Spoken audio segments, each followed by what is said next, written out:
Hello, good day everyone. Let me introduce myself. My name is Victoria Valentina. I am the student of California Intercontinental University. For today, I will present the international business as part of assignments from the module of Management 618 under supervision of Dr. Terence Woods.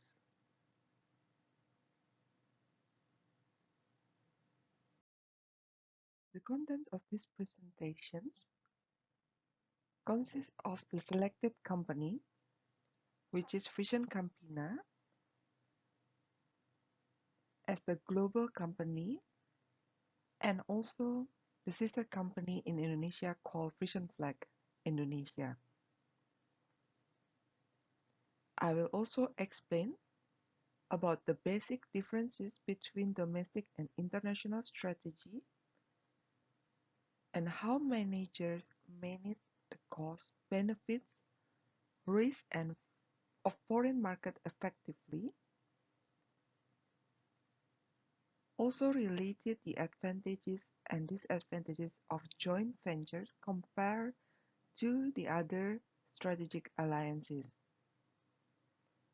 After that, I will explain about Frisian Campina, whether it uses joint ventures and why, and also the business philosophy that Frisian Campina does, whether I do agree or argue about it.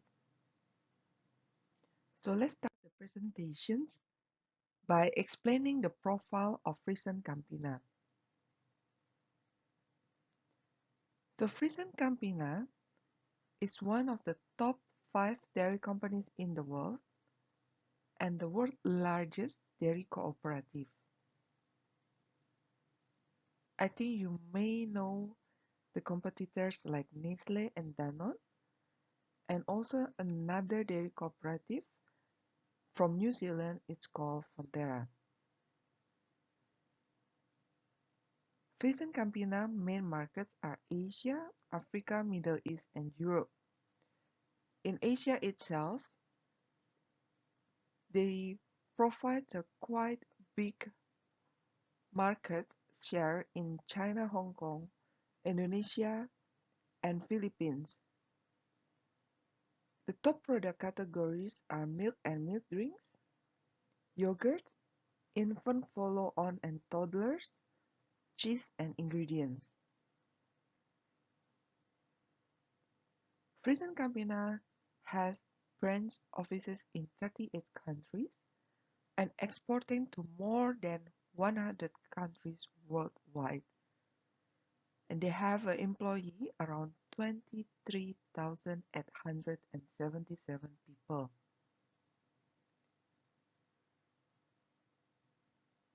As they have operated in many countries, but for these presentations, I will specify the domestic strategy portions in Indonesia.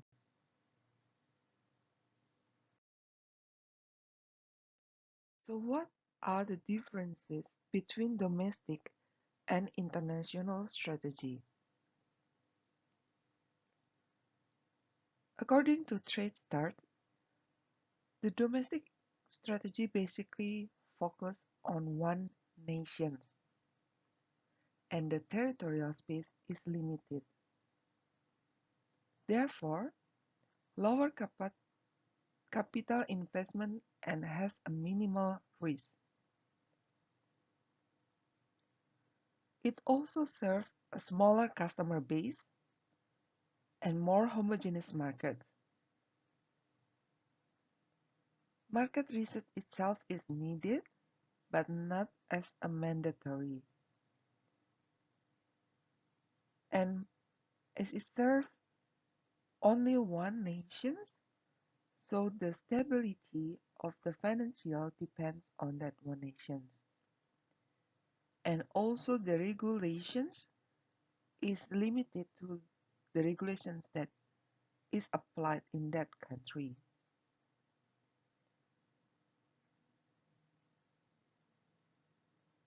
While we can imagine if a company serves the international market, so the company needs focus outside the boundaries of only one nation, and the territorial space is much wider.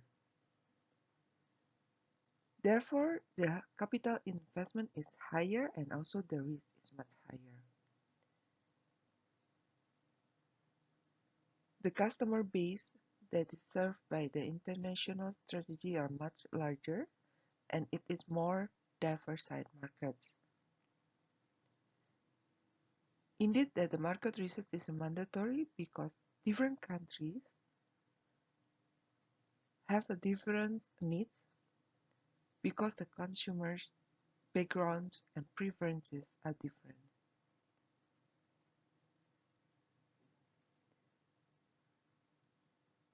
The influence of the financial climate in the different countries are fluctuating and it impacts the situations for the international markets. And each government in different countries usually have a different role, so it is more non-uniform control measures.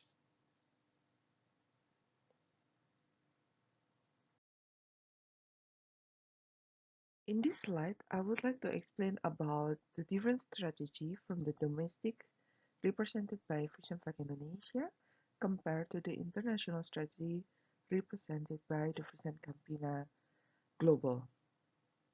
On the left side, I mentioned about the strategy is basically also a translation from the global strategy that focus on providing nutrition. But for the domestic strategy, then it really focus on the local market, which is Indonesia.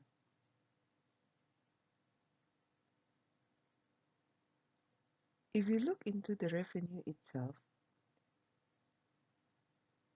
in Indonesia, we call it fighting units. The revenue is about 635 million euro in 2020. And it served the Indonesian market with 260 million people. While on the right side, the revenue of the Frisian Campina Global is about 11.1 billion euros in 2020, as it served more than 100 countries. It served around 1 billion people. So the dynamics, the challenge are much complex.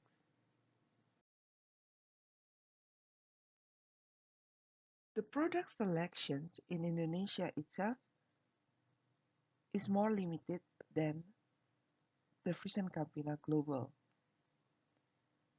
Based on the historical, since the company has established in Indonesia, the license and the focus of the production is pretty much in milk powder, ready to drink and condensed milk. While in the mother company, Frisian Campina Global produced a lot more variants, like yogurt, pudding, cream, cheese, and even functional ingredients like milk calcium and lactoferrins.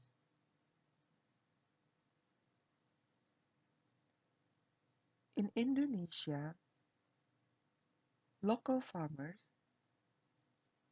only able to supply the fresh mix with a limited number is a different situation than in the Netherlands.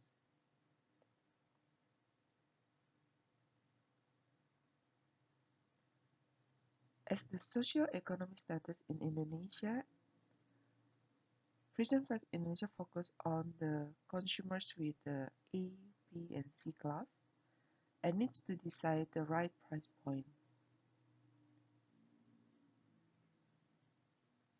And in the international market, each country that Prison Campina operates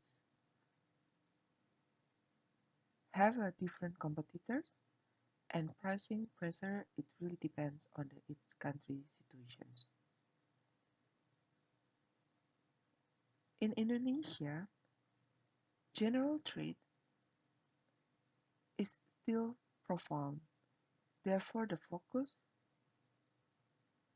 should not be limited only on the Mediterranean trade, but also in the general trade, or what we call as the traditional market. In the other countries, it really depends on the situations of the channels in that specific country. I think in Asia, Middle East, and Africa, we share the same model as the channels in Indonesia, but in Europe, the company focus more at the modern trades.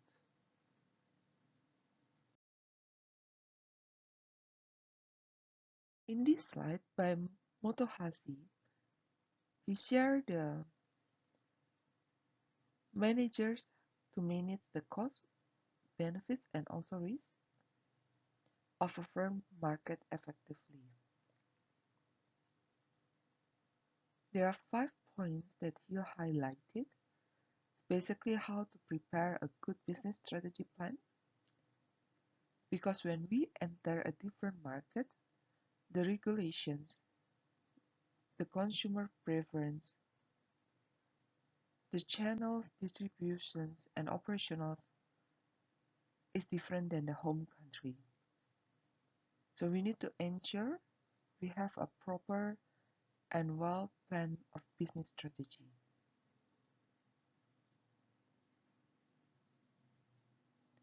After have a good preparations of the business strategy plan, we also need to prepare the organizational structure and way of working.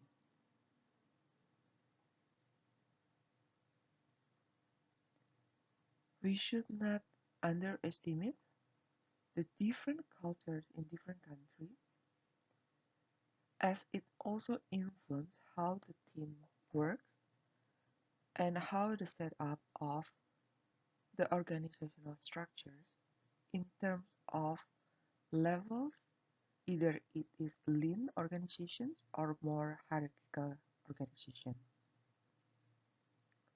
The other factor that also important is about the customer itself. We really need to be spot on understanding what they need. Only if we able to provide and solve their problems or their needs, then we will be able to be successful in the new market. As mentioned in the earlier slide, analyze the new markets, competitors, and the right price point is also important factors.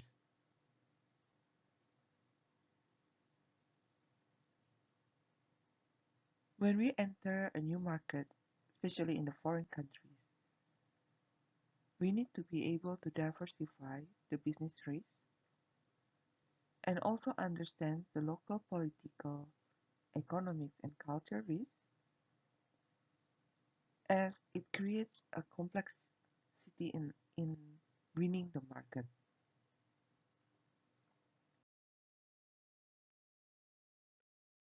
And how about the Frisian Campina managers?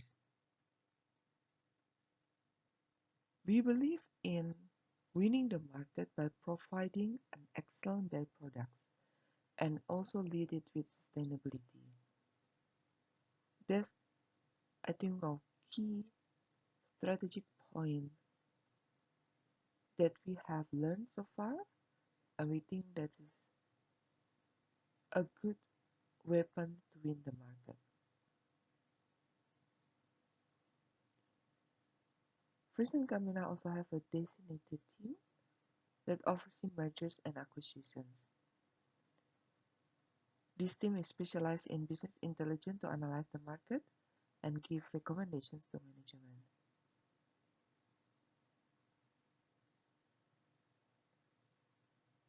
I will share in this slide related to the situations what happens in the 5 years Frisian Campina is basically do the some expansions by joint venture with the different company in different countries, like Saudi Arabia, Germany, and China.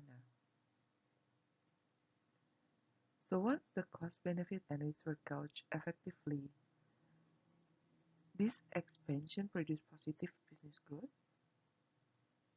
In contrast with other market expansion plans, because we also have exercise, for example, to enter the countries like Myanmar, and there's much more complex than this successful story.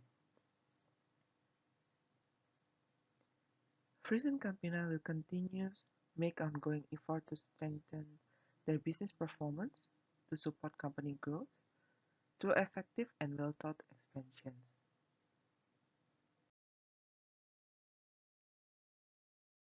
In this slide, basically, I will highlight about the advantages and disadvantages of joint venture. I think joint venture has been proven successful because both parties are share the cost and risk and can be very flexible. And each company has their own expertise, network, resources, and insights. So when they share the strengths that they have with the other company, the expectations to be more successful is higher. This also eradicates the risk of discriminations, and as mentioned, it increases chance of success. We also learned during the joint venture discussions, of course, there's also strengths and weaknesses that the company has. So with the proper analysis, sometimes we realize that there is no such thing as an equal involvement. And sometimes with the different cultures, there can be a clash and also limitations to outsource the opportunities. Even though we have clearly discussed related to the objective and goal that both parties would like to achieve, sometimes the interpretation and lack of clear communication and fake objective can lead to a disaster.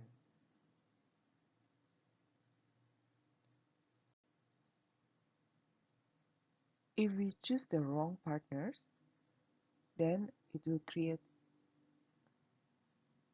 the great imbalance between both parties in these joint ventures.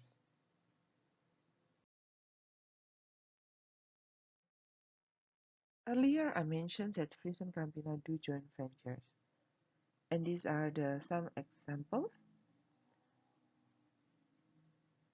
related to joint ventures in Saudi Arabia with the Arabian food industry that is done recently in order to expand this market in Africa and Middle East. Frizz and Campina is very big in Europe. However, in this market like Africa and Middle East, we need to choose right partners to be able to enter the new market.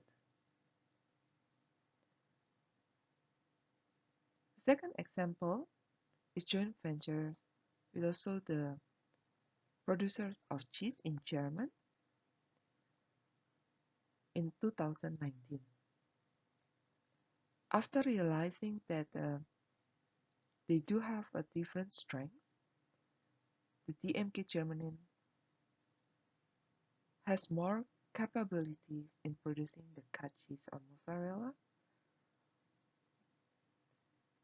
Then the management decided to have a joint venture with them, while Frisian Campina is the one that marketed. The third example is about joint venture with Huisan Dairy in China in 2018. China is a huge market with a lot of opportunities but also risks. We ever heard about the scandal of producing milk by the local producer in China? As infant milk formula is very sensitive because it's consumed by the babies, then we would like also to integrate it better in China. The business philosophy of recent Campina, as it owned by farmers mostly in the Netherlands, is slightly different than the other multinational companies. We provide a nutrition, so we have a good purpose of nourishing by nature, provides the better nutrition to the world, and as it owned by the farmer, company have a determinations to provide a good living for the farmers now and for generations to come. This translates to a strategy that revere as our purpose, our plan. So this is a very positive philosophy. However, in the recent years, we also need to be able to catch up with the changings in the world. The strategy and the objective is basically communicated well to the employees. The CEO spent his time to be able to do the town hall. Before COVID times, he would fly to different country and explain it and have a face-to-face meeting. But due to the COVID situations, he set up a town hall via the webinar or webcast so the employees are able to understand and ask even questions to him directly.